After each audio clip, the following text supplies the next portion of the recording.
নমস্কার, আমি সুচারু আপনাদেরকে স্বাগত জানাই স্পোর্টিংলি ইয়ার্স ফুটবলের ট্রাম্প কার্ডে। কে দুর্ধর্ষ ফুটবল, এবং প্রায় 118-19 মিনিটে গিয়ে খেলা শেষ হলো। সত্যি দুর্ধর্ষ ফুটবল, দুর্ধর্ষ টান টান ফুটবল বলা যেতে পারে। এবং ফাইনালে মনে হলো যে স্পেনই শুধু খেলছে, কোথায় আর্জেন্টিনা, কোথায় মেসি। আপনি লক্ষ্যভেদের দিকে বলুন, গোলকে লক্ষ্য করে শট নেওয়া, বলের পাস, তিকি তাকা ফুটবল, এক্সিলেন্ট। মানে সমস্ত ক্যাটাগরিতে স্পেন তার একাধিপত্য দেখিয়ে যেভাবে দুর্ধর্ষ একটা বিশ্বমানের গোল, যে গোলটার জন্য কাঙ্ক্ষিত ছিল স্পেন, সেটা তারা পেল।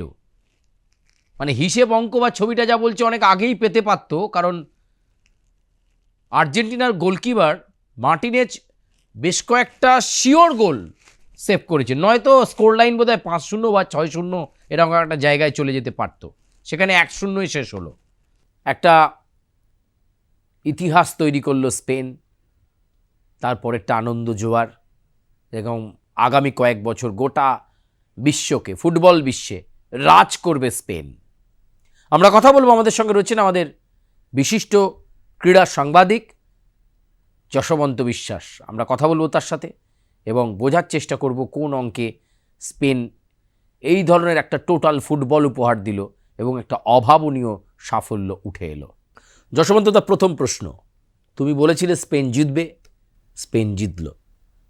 তুমি বলেছিলে যে টোটাল ফুটবল স্পেন খেলবে, স্পেন টোটাল ফুটবল খেললো। আমার তো দেখে যা মনে হচ্ছিল, আমি শুরুটা যেভাবে বললাম যে 6টা 7টা 8টা গোল, মানে অব্যর্থ গোল সেভ করলেন মার্টিনেজ। গোলকিপিং সম্পর্কে আগে বলো। নিশ্চয়ই তো আর্জেন্টিনা হেরেছে, ঠিক কথা, গোলকিপিং সম্পর্কে বলো, এবং তার সঙ্গে স্পেনের এই দুর্দান্ত জয়, এটা নিয়ে যদি একটু আলোকপাত করো। দেখো, কালকে টুর্নামেন্টের ফাইনাল হয়ে গেল রোববার রাত্রির, মানে আমাদের রাত্রিরে সোমবার ভোরবেলায়, এবং যে দুটো গোলকিপারকে নিয়ে আলোচনা করতে প্রথমেই শুরু করছি, একটা হচ্ছে সিমোনে এবং একটা হচ্ছে মার্টিনেজ। এই টুর্নামেন্টের 2 নম্বর এবং 3 নম্বর গোলের তলায় তারা প্রহরী। এবং তুমি যদি কম্পারিজন করো, দেখো আমরা প্রিভিউ এবং প্রিভিউতে যা স্টোরি দেখিয়েছি, তাতে এই স্পেন দল একটা মাত্র গোল খেয়েছিল, সেটা চেঞ্জ হলো না, আরেকটা গোল বাড়লো, মানে 8টা ম্যাচে 14টা গোল দিল, গোল খেয়েছে একটা। এবং আমরা আগের দিনের প্রিভিউতে এটাও বলেছিলাম যে 90 মিনিটের মধ্যে কিন্তু খেলার মীমাংসা হওয়া কঠিন আছে, কারণ এটা ট্যাকটিক্যাল লড়াই ছিল। আমার মনে হয় due respect to all football বোদ্ধা, ফুটবল যোদ্ধা, যে বা যারা যেখানে আছে সবাইকে প্রণাম, নমস্কার। তুমি আমি আবারও বলছি, আমরা কিন্তু কলকাতা গড়ের মাঠেও কোনোদিন ফুটবল খেলিনি, স্কুল টুলে খেলেছি। কিন্তু একটা জিনিস প্যাশনেটলি যখন কোনো মানুষ করে এবং অনেস্টির সাথে করে, তার প্রেডিকশানগুলো কিন্তু মেলে। আমার মনে চট করে দর্শকদের একবার একটু দেখিয়ে দিই আগের দিন আমরা ঠিক কী বলেছিলাম। ফাইনাল ম্যাচে দুটো দল একদম এইখানে কাঁটে কাঁটে টাক্কার হবে, দুরন্ত ফুটবল। তবে যা চান্স, সেক্ষেত্রে 90 মিনিটের মধ্যে হয়তো খেলার পরিসমাপ্তি নাও ঘটতে পারে, যেহেতু স্পেনের ডিফেন্সটা মারাত্মক solid compare to the Argentinian defence. দুটো গোলকিপার সেয়ানে দেখলেন। দেখুন, আমি বা সুচারু বড় প্লেয়ার নই, আমরা সেদিনকে দুটো দলের টি শার্ট পরে বসে প্রিভিউটা করেছিলাম, এবং সেটা নিয়েই যদি বলি আজকে, নিঃসন্দেহে মার্টিনেজ তো অন্যতম সেরা, এটা তো বলে লাভ নেই। তার উচ্চতা, তার বলের গ্রিপিং, তার অ্যান্টিসিপেশন, না হলে পরে লামি ইয়ামালের ওই ফ্রি কিকটা ওখান থেকে আটকানো যায় না, এটা অ্যান্টিসিপেট করতে হয়। কারণ এই বলগুলো আমাদের কাছে যে বলটা রয়েছে, এটাও একটা ওয়ার্ল্ড ক্লাস ফুটবল, কিন্তু এর ওপরের লেভেলের। তো কাজেই বল যখন এয়ারো ডাইনামিক্সের সাথে, যখন একটা বাঁ পায়ে কেউ এরকম চাঁটার মতো মারছে, এখান থেকে বলটা একটা সার্টেন জায়গা পর কিন্তু সুইং করতে শুরু করে, এবং সেটা সম্পূর্ণ কিন্তু ফিজিক্স, তার মধ্যে এয়ার অর্থাৎ বাতাসের গতি প্রকৃতি সবটা নির্ভর করে। তুমি পায়ের পজিশন কোথায় রাখছো, কত জোরে এসে পাটা টাচ করছে বলে, এবং গার্ড বল থাকে সেটাকে টপকে কাজেই বলটা কালকে দেখলেন যে লামিয়ে মাল এখান থেকে মারলো যে পজিশন থেকে, এবং বলটার মধ্যে মানে ডান দিকে সুইং করলো বারের দিকে, পুরো শরীরটা স্ট্রেচ করে দিয়ে সুচারু, এটা খুব দক্ষ গোলকিপার ছাড়া। এবার দেখো দক্ষ, কালকে ক্যাসিয়াস বসেছিলেন 2010-এর টিমের, সবাইকে আমরা দেখলাম, পুয়োল, জাভি, ইনিয়েস্তা, পুরো স্পেনের যারা রত্ন।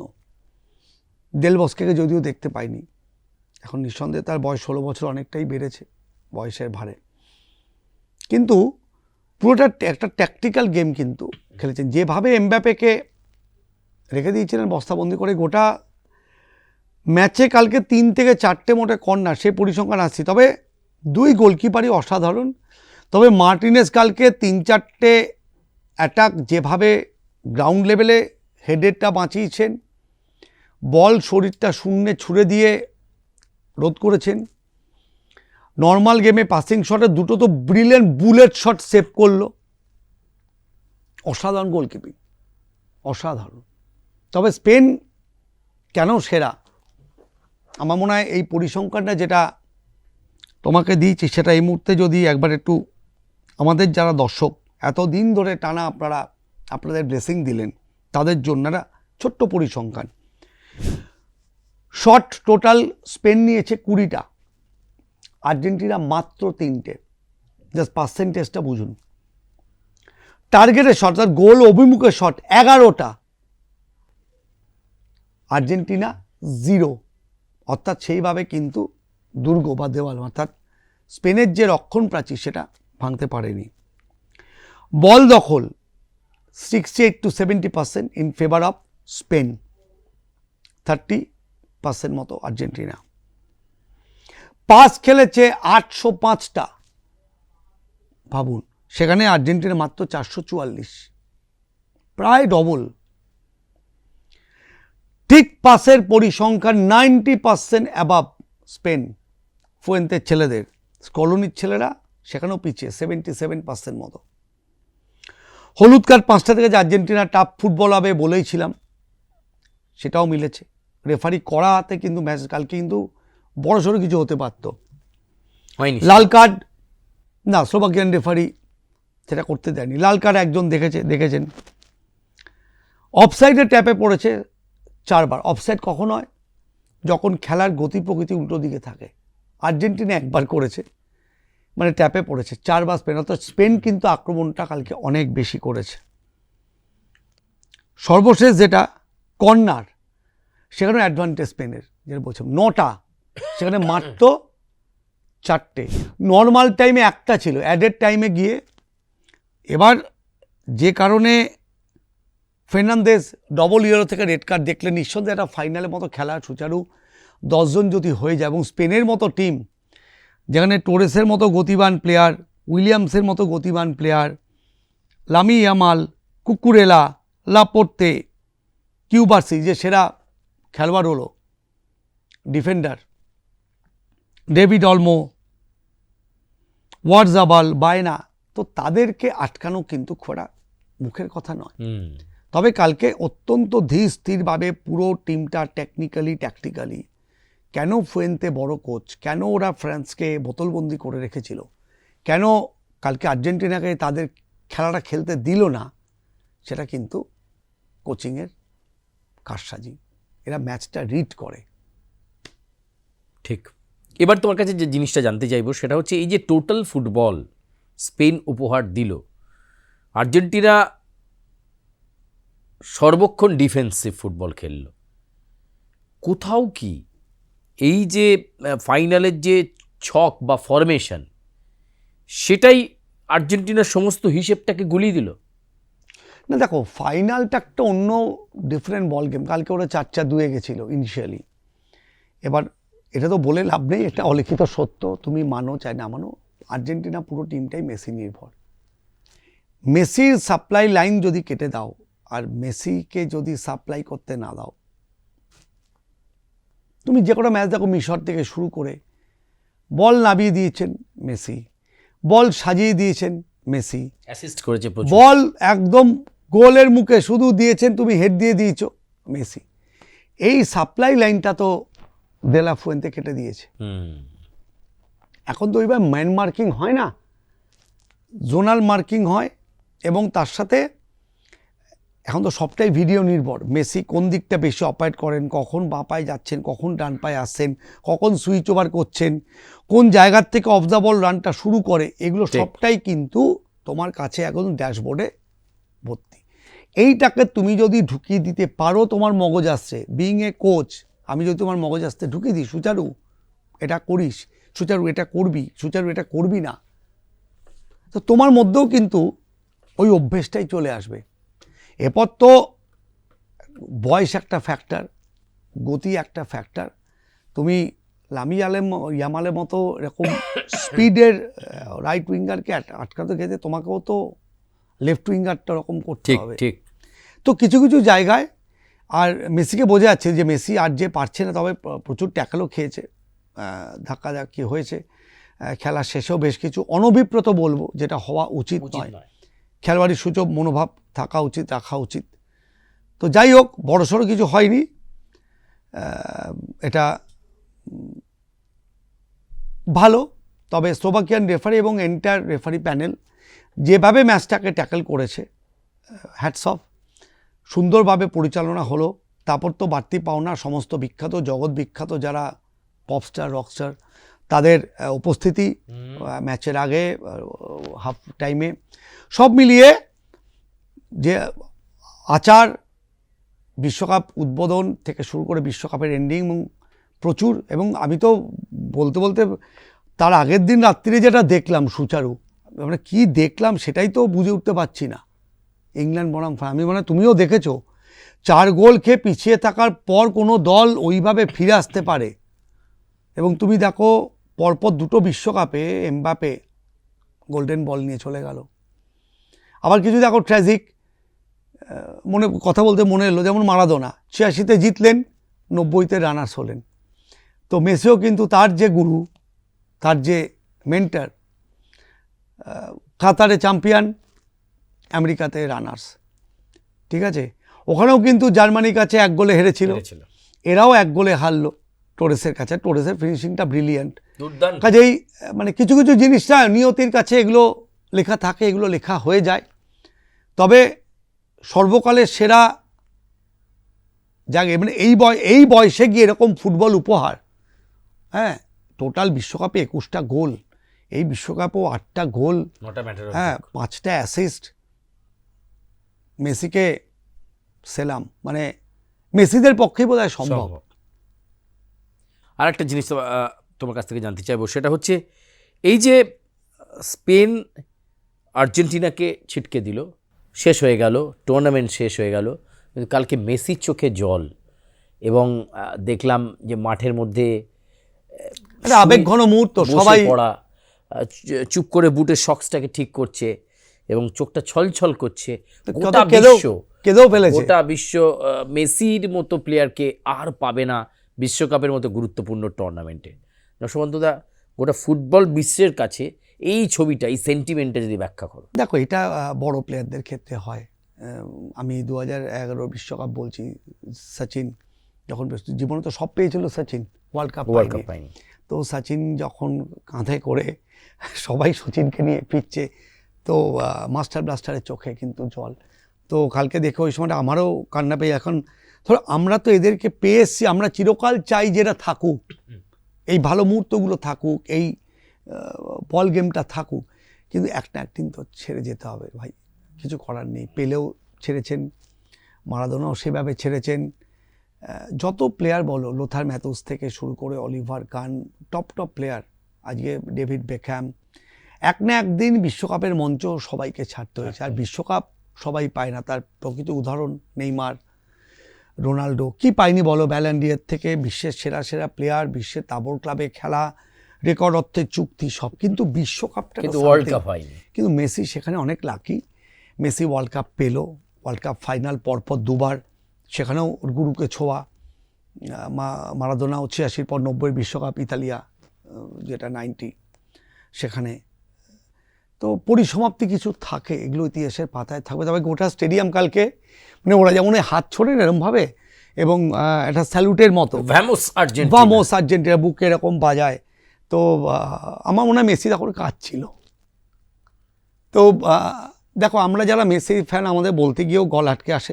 তো আমরা চাই এরা থাকুক চিরকাল সুচারু। এরা থাকলে পরে এরকম ফুটবল দর্শন, এরকম ফুটবল বোধ, এরকম একটা ওরকম বাঁকানো ফ্রিকিক, একটা দুরন্ত মেসির কালকে আমি তো চমকে গেলাম যখন মিকেল মরিনো শটটা লাগলো, মেসি যারা বাঁ পায়ে ফুটার মেরেছে যে জায়গা থেকে, মানে কোথায় এবং মুখে এবার লেগেছে বড়সড়। আমি তো মানে যা সাতঙ্কে, দেখো আমরা কয়েক হাজার কিলোমিটার দাঁড়িয়ে আমরা টিভির পর্দায় দেখছি, কিন্তু যা লেগেছে একদম নাকে পুরো মুখটায় গিয়ে হিট করেছে, ছিটকে পড়েছে গিয়ে বেচারা।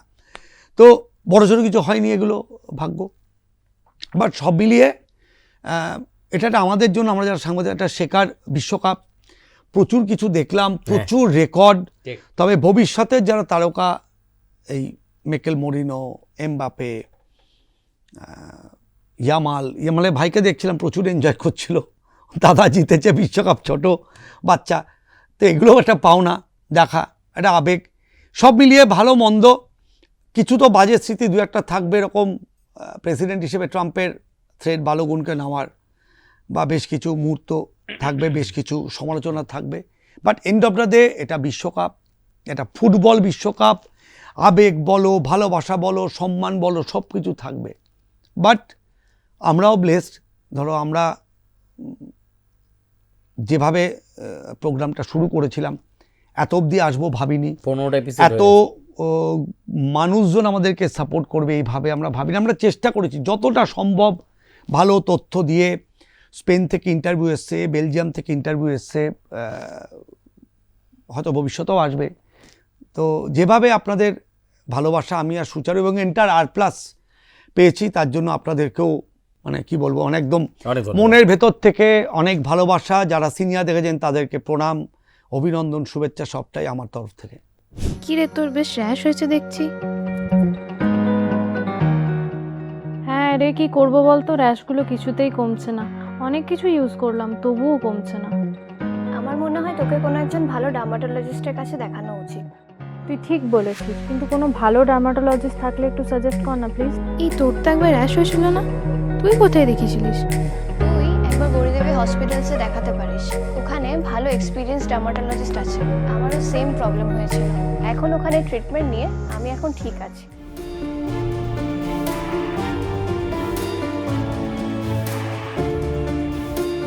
গৌরী দেবী হসপিটাল, রাজবাঁধ, দুর্গাপুর। যোগাযোগ 8001003333, 8001113333।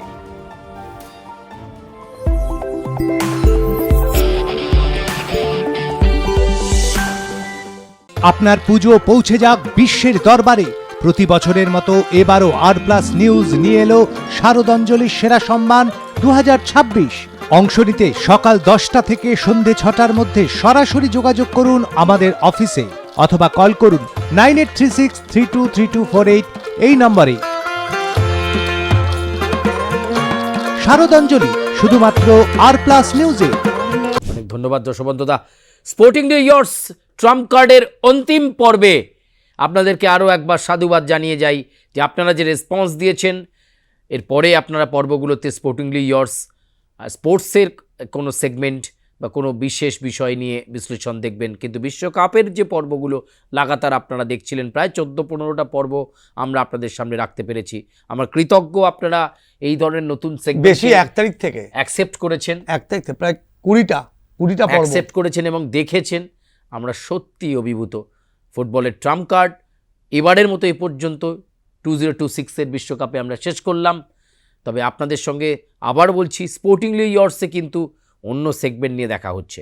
আরেকটা জাস্ট আমি সুচারু শেষ করার আগে বলবো যে কি ধরনের খেলার নিউজ দেখতে চান বা কি চান, আপনাদের কোন দিকে ইচ্ছে, যদি আপনারা একটু আমাদেরকে খবর দেন বা গাইড করেন, আমরা চেষ্টা করব সেই সংক্রান্ত অনেক অ্যানালাইসিস বা অনেক তথ্য আপনাদের সামনে তুলে আনতে। এটা বলে রাখলাম। অনেক ধন্যবাদ। আপনারা লাইক করবেন, সাবস্ক্রাইব করবেন, বেল আইকনে প্রেস করতে ভুলবেন না। দুজনেই বিদায় নিচ্ছি। ধন্যবাদ।